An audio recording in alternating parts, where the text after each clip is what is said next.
Now, concerns have been raised in Kilifi County over rules and regulations surrounding the sale and consumption of palm wine, famously known as mnazi.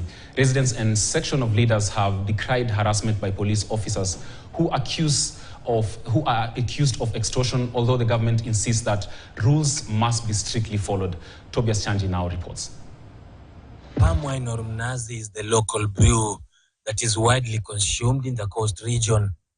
The drink, which is tapped directly from the palm tree, has no additives, and that's the reason behind its being declared legal. Mnazi is drunk in commercial places such as drinking dens and in many occasions like weddings, among others. Mkazi yangu mgema nimeleta lita 8 hapa kwa sangarili hapo mandani.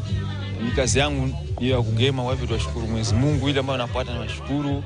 Na siwezi kuandikwa kazi na mtu yote, mimi nataka kazi hii itaendelea tayari sababu kwa siku ile ambayo napata nashukuru. But despite this, leaders say that those working the mnazi industry continue to bear the brunt of police harassment. Kisheria kabisa, pombe ya mnazi sio zile ambazo kwamba wengine mwishowe wanashinda kuzaa.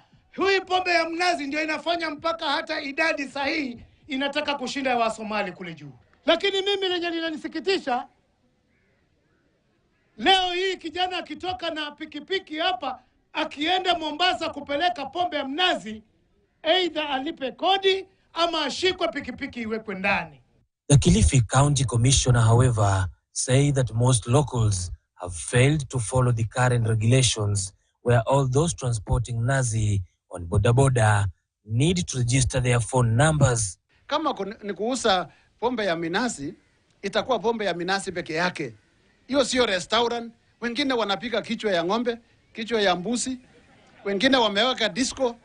Utatupea yule mtu atakuletea hiyo minazi, namba ya motorbike, jina ya huyo mtu, ID namba yake. Ili akipika kwa roadblock pale kuna askari, itajulikana kwamba huyu mzee chai amba mzee katana ako na pombe yake, anapeleka panda wa Teso. Tutaita mkutano hivi karibuni wa wachuzi wakilishi wa wachuzi wa mnazi katika kaunti, ili tukubaliane kama kaunti na wale wafanyabiashara ya mnazi mambo ya masaa, mambo ya usafi, na hata kama watu watakupika vichwa, ile itafanyika. Lazima hapo kando kando kujengwe kibanda kizuri, tuwape leseni kama kaunti, wapewe ile certificate ya afya. Unataka kunywa mnazi wako na kichwa hakuna neno, bora ifanywe kwa mazingira yale ambayo yanaruhusiwa na kaunti. Tobias Chanji, KTN, Kilifi County. Well, that story of mnazi controversies does it for Business at